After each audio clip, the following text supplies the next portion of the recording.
δεν νιώθω τίποτα άλλο. Τώρα πια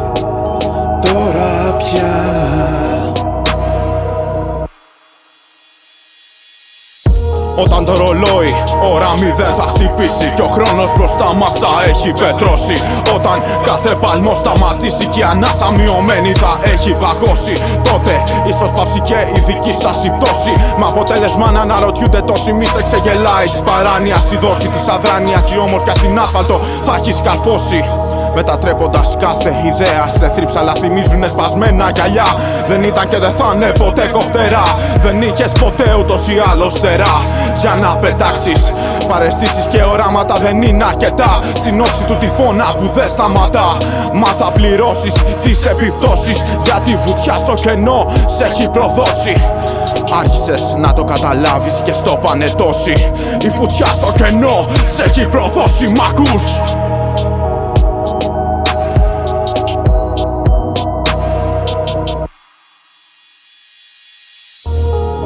Τώρα πια ό,τι και να έχει γίνει είναι αργά. Όνειρα κενά, μια ψεύτικη αγκαλιά. Το τρίξιμο εκείνης της κούνιας σε πάρκο παλιό, όπου έλουζε εκείνος ο ήλιος με εκείνο το χρώμα. Το απογευματινό συνεχίζει να στοιχιώνει με τρόπο νοσταλγικό. Στιγμές που θαυτήκαν στο χρόνο, χαράξαν στους στίχους ένα νούμερο συμβολικό. Με σκόνη επικαλύφθηκε όσο περνούσαν τα χρόνια, ως τη στιγμή που ξεγράφτηκε από του βιβλίου την εισαγωγή και η σελίδα κατέληξε να μείνει κενή. Κάτω αριστερά είναι η υπογραφή αγνώστου ταυτότητας ήταν κι αυτή. Θύμιζε χρώμα ποιητική, σπασμένη παλέτα και νότα φουβή.